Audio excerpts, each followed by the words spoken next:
A lição de hoje tem como título A Mente de Cristo. Vai falar a respeito da mente.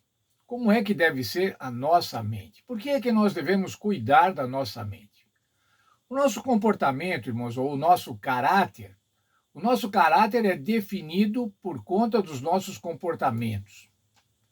É definido pelas nossas atitudes, aquilo que fazemos ou aquilo que deixamos de fazer.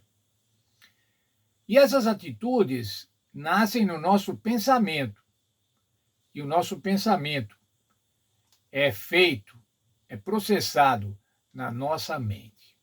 Veja que o Senhor Jesus fala acerca das atitudes e da relação das atitudes com a mente. Marcos capítulo 7, versos 21 a 23. Porque de dentro do coração dos homens que procedem os maus desígnios, a prostituição, os furtos, os homicídios, os adultérios, a avareza, as malícias, o dolo, a lascívia, a inveja, a blasfêmia e a soberba e a loucura. Ora, todos esses males vêm de dentro e contaminam o homem. O que ele diz, irmãos? É de dentro do coração. Quando a Bíblia fala coração, ela está se referindo à mente. Ela está se referindo à central dos nossos pensamentos, ao nosso cérebro. E aí, então, irmãos, o Senhor Jesus diz assim, é lá que se originam todos os males. Portanto, irmãos, se a gente quiser mudar as nossas atitudes, se a gente quiser mudar o nosso comportamento, se a gente quiser mudar a nossa maneira de viver, é necessário transformar a nossa mente. Temos que deixar de ter uma mente carnal para ter uma mente espiritual. O verso que segue agora, irmãos, 1 Coríntios 2,16, é um verso que eu gosto muito. E ele diz assim, quem é que pode conhecer a mente do Senhor? Quem é capaz de lhe dar conselhos? Mas nós pensamos como Cristo pensa. Outra versão diz assim, mas nós temos a mente de Cristo. Outra versão diz assim, mas nós possuímos efetivamente a mente de Cristo. O que é, irmãos, ter a mente de Cristo? Por que os crentes têm a mente de Cristo? Quais eram as atitudes de Cristo? Veja lá, irmãos, o Senhor Jesus manifestava constantemente amor, empatia, compaixão, inclusão, solidariedade, mansidão. É dessa maneira que era a mente de Cristo.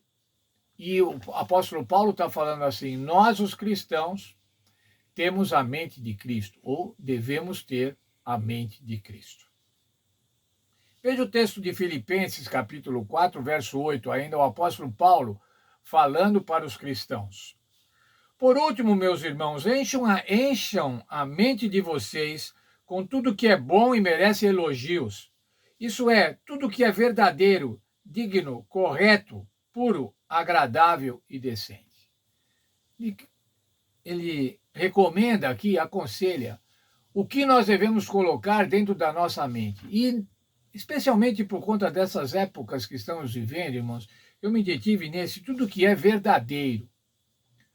Hoje, muitos de nós, muitos crentes, estão enchendo a sua mente de fake news, estão enchendo a sua mente de discursos de ódio. Esse conjunto de mentiras oferece a oportunidade para um discurso de ódio, que tem separado irmãos de igreja e irmãos de sangue, por conta de fake news. Pense então, irmãos, o que o apóstolo recomenda aqui? Pense em tudo que é verdadeiro. Não gaste tempo com mentiras. Infelizmente, irmãos, as nossas redes sociais propagam a mentira que quiser e quando ela está lá parece que é verdade. Mas ainda, irmãos, vejam lá, tudo que é correto, agradável, decente. Dessa maneira que nós devemos pensar. É dessa maneira que o Senhor diz, que o apóstolo Paulo fala assim, encham dessas coisas o vosso coração, a vossa mente. Como é que eu posso, então, vencer as tentações, irmãos? Pela graça do Senhor Jesus. A graça do Senhor Jesus vai permitir que eu mude o meu modo de pensar, que eu domine os meus pensamentos, os pensamentos pecaminosos, não se deter em maus pensamentos. Sabe, irmãos, todos temos pensamentos pecaminosos das mais diversas modalidades. Somos orgulhosos, pensamos mal das pessoas, pré-julgamos as pessoas. E o Senhor diz assim: não se detenha nesses maus pensamentos. Há uma ilustração que se faz, é que você não pode impedir que os pássaros voem sobre a sua cabeça, mas você pode impedir que ele faça ninho na sua cabeça. Assim são os pensamentos. Você não consegue impedir os pensamentos, por mais que você consiga, mas você não precisa se deter neles.